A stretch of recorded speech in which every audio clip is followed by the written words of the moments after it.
আমি সেই মেয়ে, বাসে ট্রেনে ট্রামে রাস্তায় যাকে আপনি রোজ দেখেন, যার শাড়ি, কপালের টিপ, কানের দুল আর পায়ের গোড়ালি আপনি রোজ দেখেন, আর আরো অনেক কিছু দেখতে পাওয়ার স্বপ্ন দেখেন। স্বপ্নে যাকে ইচ্ছে মতন দেখেন, আমি সেই মেয়ে। বিহারের প্রত্যন্ত গ্রামে দিনের আলোয় যার ছায়া মারানো আপনার ধর্মে নিষিদ্ধ, আর রাতের গভীরে যাকে বস্তি থেকে তুলে আনতে পাইক বরগন্দা ছাথান আপনি, আর সুসজ্জিত বিছানায় যার জন্য অপেক্ষায় অধীর হয় আপনার রাজকীয় লামপট্ট, আমি সেই মেয়ে। আমি সেই মেয়ে, আসামের চা বাগানে ছুপড়ি কামিন বস্তি থেকে যাকে আপনি নিয়ে যেতে চান সাহেবী বাংলোয় মধ্যরাতে, ফায়ার প্লেসের ঝলসে ওঠা আলোয় মোদির চোখে দেখতে চান যার অনাবৃত শরীর, আমি সেই মেয়ে।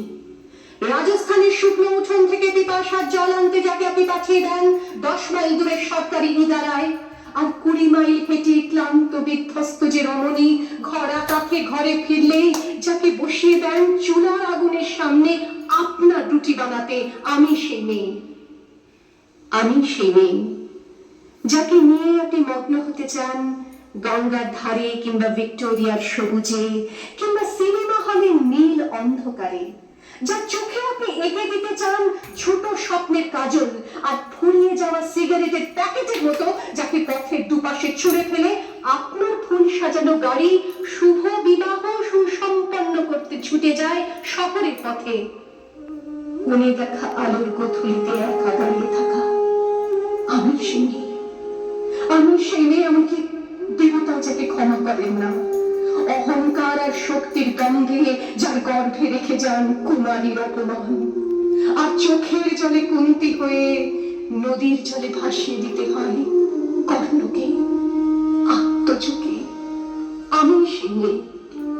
সংসারের অসময়ে আমি ভরসা, আমার ছাত্র পড়ানো টাকায় মায়ের ওষুধ কেনা হয়, আমার বাড়তি রোজগারে ভাইয়ের বই কেনা হয়, আমার সমস্ত শরীর প্রবল বৃষ্টিতে ভিজতে থাকে, কালো আকাশ মাথায় নিয়ে আমি ছাতা হয়ে থাকি, ছাতার নিচে সুখে বাঁচে সংসার।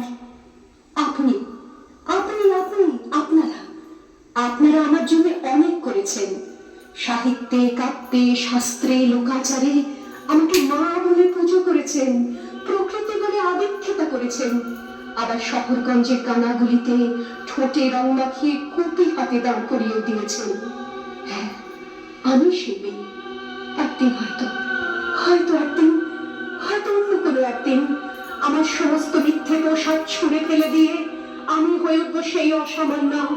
খোলা চুল, মেঘের মতো থাকবে আমার খোলা পিঠ, দু চোখে জ্বলবে ভীষণ আগুন, কপাল ঠিকলে বেরোবে ভয়ঙ্কর তেজরশ্মি, হাতে ঝলসে উঠবে সেই খড়গ, দু পায়ের উপরে বেজে উঠবে রণদন্তভি, নৃশংস অট্টহাসিতে ভরে উঠবে আকাশ, দেবতারাও আতঙ্কে স্তব্ধ হয়ে বলতে থাকবে